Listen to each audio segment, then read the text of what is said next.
Bonsoir à toutes et à tous, merci d'être restés avec nous. Bienvenue si vous venez de nous rejoindre, c'est l'heure de l'entretien culture. C'est aujourd'hui, mardi, qu'est inaugurée à l'atelier 21 à Casablanca la toute nouvelle exposition de l'artiste peintre Abderrahim Yamou. On y retrouve des toiles récentes de l'artiste avec le thème qui est sa signature, l'univers végétal. Il est avec nous aujourd'hui pour nous en parler. Abderrahim Yamou, merci beaucoup de nous avoir rejoints. Merci beaucoup de m'avoir invité.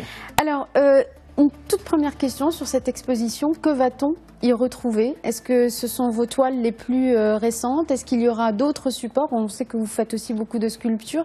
Qu'est-ce qu'on pourra voir à l'atelier 21? L'exposition qu'on va voir à l'atelier 21, c'est essentiellement de la peinture. Au fait, initialement, je devais faire de la peinture et de la sculpture dans le même espace. Et pour une question de temps, je me suis concentré uniquement à la peinture. Alors, donc, c'est des toiles récentes.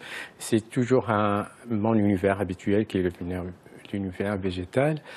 Et là, c'est un prolongement avec une ponctuation de tout ce que j'appellerais des lianes ou des branches qui sont nues, qui ne sont pas avec du feuillage et qui créent des ondulations, des formes un peu tortueuses, mais en même temps qui sont porteuses de vie, de sève, qui cherchent vers le haut.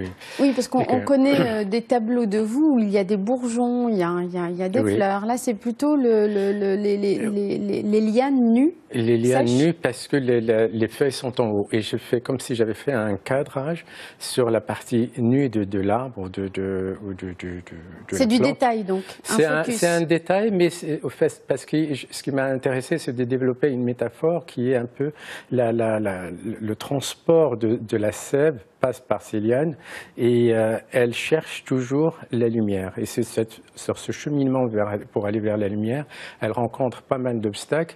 Et ce qui est intéressant, c'est cette ondulation que fait l'arbre pour retrouver la lumière et pour transporter et garder cette vie. Et garder cette vie et nourrir un peu ce qui est à l'étage supérieur. Alors, toute votre œuvre est liée au végétal, essentiellement. Oui. Pourquoi cette place du végétal? Est-ce que c'est lié à une réflexion sur la vie, sur la beauté? Pourquoi le végétal tient-il cette place dans votre œuvre et votre création? C'est au fait pour une fascination de la vie, le phénomène de la vie. J'ai toujours été fasciné par cette capacité à partir de deux matières inertes, on crée une matière vivante. Et c'est cette synergie de vivant, il n'y a que le végétal qui peut l'exprimer avec évidence. Et vous travaillez aussi beaucoup, alors parfois sur vos tableaux, une vision très large, et puis parfois il y a un tableau qui complète, mais qui est sur un détail très précis. Pourquoi ces différences de dimension ou de perspective aussi dans votre travail? Au fait, parce que aussi j'ai eu un petit parcours bref, mais quand même qui m'a marqué par des études de biologie. Toujours dans la même histoire de fascination du vivant. Et donc, j'ai eu l'occasion de voir un peu ce vivant à travers des instruments comme des microscopes et tout ça.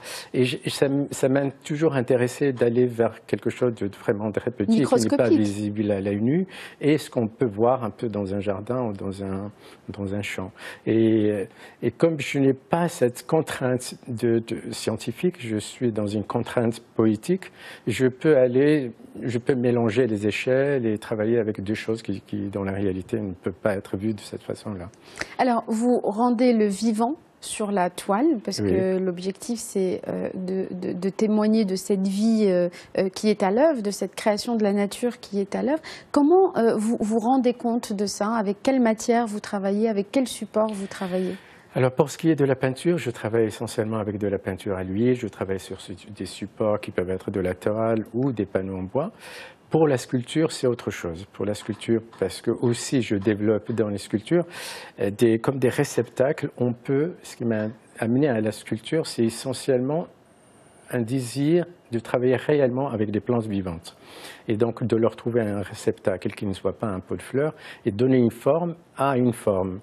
Et cohabiter deux choses, encore une fois, vivantes et inertes. En l'occurrence des clous? et on les conce du clou. Et les clous, c'est du métal. Et ce qui était fascinant avec cette histoire de métal, c'était faire cohabiter un phénomène chimique qui est l'oxydation et la photosynthèse.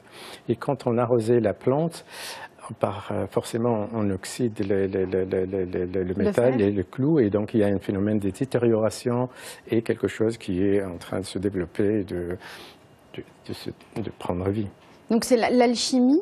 C'est l'alchimie des matières, l'alchimie des supports dont vous essayez de rendre compte? Et puis c'est surtout de mettre côte à côte. C'est quelque chose qui est simple, qui est la vie et la mort, et de les faire cohabiter dans un même espace un peu, parce que c'est une vision un peu africaine des choses, où pour les artistes africains traditionnels qui fabriquaient ce type de sculpture, pour eux la vie c'est un tout qui englobe la mort. Et donc tout cohabite dans le même espace. Tout est ensemble, tout est imbriqué.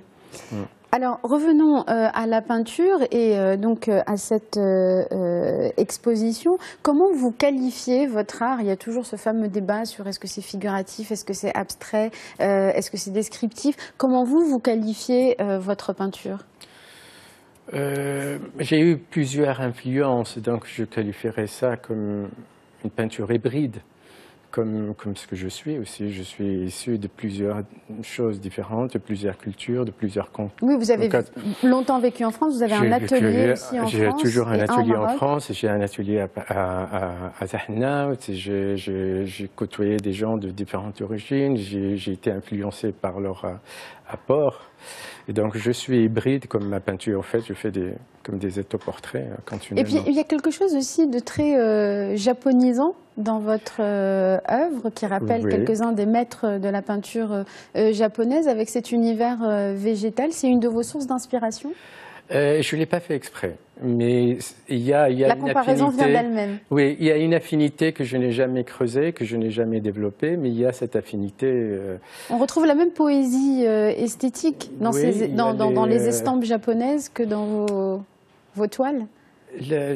Dans l'art japonais, il y a aussi l'art floral, les ikebana. Et moi, j'essaie de faire des ikebana avec de la peinture, une façon de faire des bouquets un peu avec des choses, encore une fois, abstraites ou à la lisière entre l'abstrait et la figuration.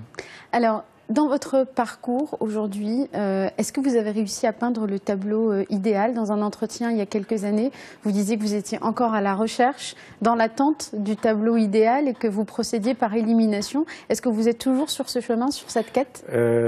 Oui, je pourrais dire exactement la même chose, même s'il y a 10 ans qui séparent un peu de cette citation. Oui, il y a toujours, tant qu'on est vivant, encore une fois, il y a toujours ce désir d'aller dans des endroits où on n'a jamais été, il y a toujours ce désir de confronter des choses, d'explorer, donc il y a... La peinture, elle répond à une quête, à une question d'ordre personnel, à une recherche de sens d'ordre personnel. Elle a quoi comme fonction, la peinture, dans la vie d'un artiste comme vous? Je pense que chaque artiste répond différemment à cette question. Pour moi, c'est quelque chose qui m'est indispensable. Elle fait partie de l'air dont j'ai besoin pour respirer. Elle est très structurante. En fait, c'est ma colonne vertébrale. Merci beaucoup Abderrahim Yamoud de nous avoir parlé de cette exposition. Je rappelle donc qu'elle démarre aujourd'hui à Casablanca, à l'atelier 21, et elle se déroule jusqu'au 4 novembre prochain. Merci beaucoup d'avoir été avec nous. Merci à vous tous et à vous toutes de nous avoir suivis. Restez sur Média TV, la suite de l'information dans un instant.